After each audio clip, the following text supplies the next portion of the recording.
Oke, kita ketemu lagi ya. Kita akan bahas tentang dampak dan juga benefit. Sebelumnya kita sudah bahas mengenai masalah-masalah yang muncul gitu ya dari 9 masalah. Ada berapa sih masalah yang mungkin sama gitu ya yang kita bahas sebelumnya.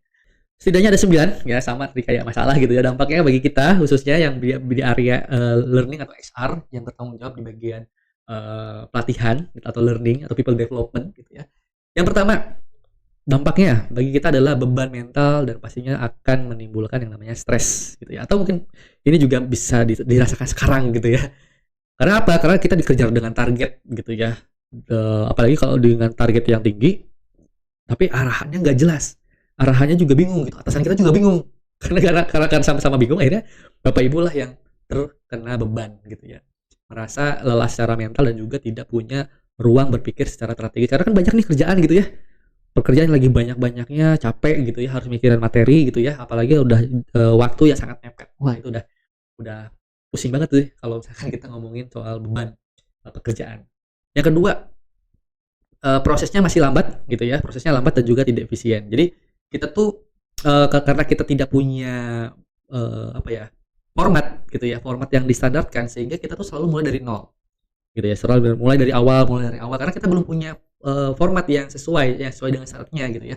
Sehingga akan terus tuh muncul bingung nih gimana ya, bingungnya gimana ya gitu ya. Jadi setiap ada permintaan untuk membuat modul baru bingung lagi gitu ya. Bingung lagi, pusing lagi, stres lagi gitu ya. Yang ketiga, modul kurang relevan dan tidak berdampak. Nah, ini juga yang sama ya tadi. Jadi dampaknya itu pasti karena materi kita sudah tidak pernah update gitu ya. Situasinya juga harus diburu-buru sehingga modul ya udah asal dibuat aja gitu ya.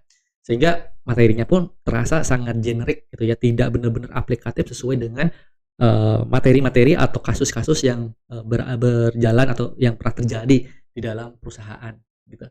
Yang keempat adalah partisipasi karyawan yang rendah. Nah, pernah nggak Bapak Ibu mengalami yang namanya ketika Bapak Ibu melaksanakan gitu ya atau menjalankan yang namanya pelatihan, partisipasi dari peserta itu sangat rendah. Ada sih hadir gitu ya, tapi setengah hari balik lagi ke office-nya gitu ya karena dipanggil oleh atasannya. Itu juga pernah saya alami ketika saya masih bekerja gitu ya. Jadi partisipasi dari karyawan itu sangat rendah. Motivasi untuk mengikuti pelatihan itu sangat rendah. Ngapain sih gitu ya? Ini training apa lagi sih gitu kan. Jadi mungkin sering juga gitu ya yang terjadi di Bapak Ibu seperti itu ya. Jadi nggak antusias gitu ya si peserta untuk mengikuti pelatihan. Yang kelima adalah pekerjaan XR itu berulang dan sangat melelahkan gitu ya. Karena modul-modul yang tidak terdokumentasi dengan baik sehingga harus bikin lagi baru, bikin lagi baru, bikin lagi baru gitu ya. Jadi itulah ketika kalau misalkan kita tidak punya format ataupun alur dari modul yang sudah distandarkan itu akan terulang-ulang lagi gitu. Apalagi kalau misalkan kasusnya adalah karyawan yang sebelumnya membuat modul itu resign dan tidak ada dokumentasi sharing knowledge gitu ya. Cara membuatnya, manualnya nggak ada. Wah udah, itu kita harus membuat dari nol lagi. Yang keenam, sulit berkolaborasi dengan trainer internal gitu ya. Karena kan gini, di dalam perusahaan itu kan pasti ada trainer internal gitu ya. Baik itu memang trainernya itu langsung dari divisi XR ataupun dari divisi lain. Nah, yang jadi masalah adalah ketika kita itu berkolaborasi dengan trainer di luar dari divisi XR. Misalkan dari divisi sales, dari divisi produksi, dari divisi purchasing misalnya gitu ya. Jadi kita menarik beberapa karyawan-karyawan dari divisi yang lain. Itu biasanya susah tuh untuk kolaborasi, mereka selalu aja mencari selalu ada aja alasan-alasan sehingga mereka minta diganti gitu ya atau diwakilkan dulu sama teman-teman XR. Jangankan dari departemen yang lain ya, dari divisi sendiri aja terkadang gitu kan. Oh, saya nggak bisa, tolong dong di backup dulu gitu ya. Jadi ya itulah memang challenging ya ketika kita punya beberapa trainer di internal gitu ya. Yang ketujuh, nah anggaran terbuang percuma gitu ya. Jadi kita udah capek-capek, udah kita ngundang gitu ya, pembicara misalnya gitu ya, speaker dari luar gitu ya. Tapi ya tidak berdampak juga, akhirnya anggarannya terbuang percuma ya gitu. Termasuk dengan pelatihan-pelatihan yang dilakukan di internal. Misalkan Bapak Ibu udah investasi gitu ya, misalnya beberapa barang untuk membantu dalam efektivitas, tapi efektivitas dari sisi pelatihannya. Tapi ketika udah dievaluasi, ya nggak ngefek-ngefek juga sih gitu ya, nggak begitu efektif juga sih gitu ya. Nah itu juga yang menjadi anggaran terbuang percuma. Yang kedelapan, yaitu reputasi XR menurun. Wah ini, pernah nggak Bapak Ibu merasa kita itu menjadi musuh seluruh perusahaan?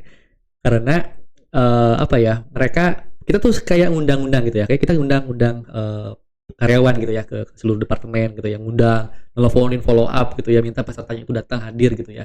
Nah, yang jadi dilema adalah ketika partisipan atau karyawan itu diundang, mereka kan harus meninggalkan pekerjaannya di departemennya kan. Artinya ada produktivitas atau waktu produktivitas yang hilang lah gitu ya. Mungkin di departemennya dia harusnya membuat sebuah laporan, tapi karena kita undang dia training sehingga waktu untuk membuat laporan di dalam departemennya itu berkurang kan. Dan yang kesembilan, yang terakhir adalah tujuan strategis perusahaan tentu akan gagal tercapai. Nah, karena gap kompetensinya itu tetap ada, banyak produktivitas juga tidak naik, jadi organisasi ya kasih ya gitu-gitu aja gitu, karena kompetensi gitu ya dengan ekspektasi itu tidak sesuai, sehingga ya udah pasti akan ada berdampak secara langsung ataupun tidak langsung terkait dengan tujuan dari organisasi. Nah, itu adalah dampak ya, cukup banyak ya dampak-dampak yang terjadi apabila kita gagal menyelesaikan masalah-masalah yang sebelumnya kita bahas juga. Selanjutnya kita akan bahas mengenai benefit. Nah, benefitnya apa sih kalau misalkan dari masalah-masalah ini tuh kita bisa selesaikan Bapak Ibu.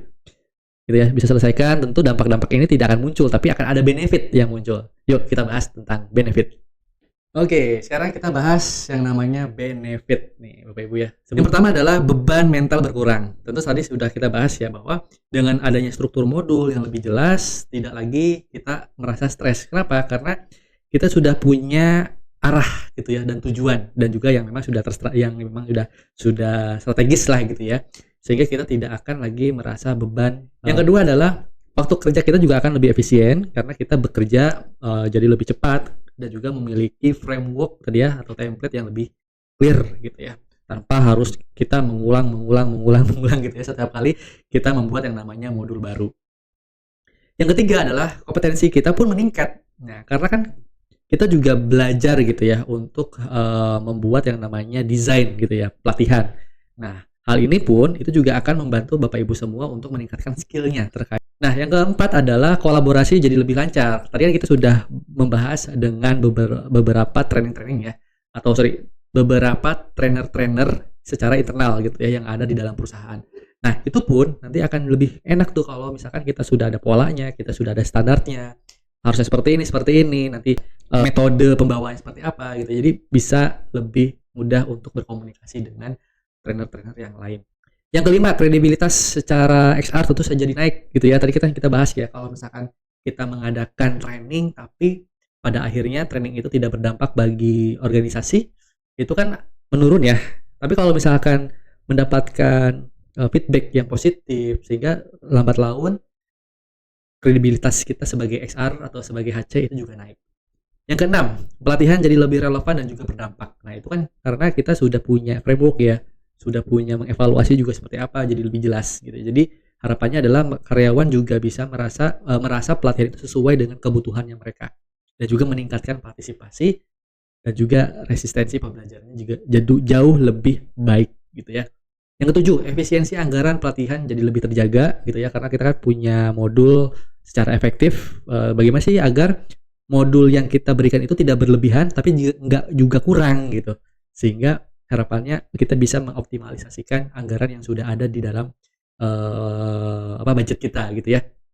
Yang kedelapan, sistem pelatihan jadi lebih baik gitu ya dan juga berkelanjutan, sehingga apabila misalnya ada karyawan baru gitu ya yang memang kita akan serah terima pekerjaan ke karyawan baru ini, kita akan punya dokumentasi yang lebih terukur, sehingga siapapun yang memegang tanggung jawab untuk membuat modul itu punya standar yang sama dari tahun ke tahun.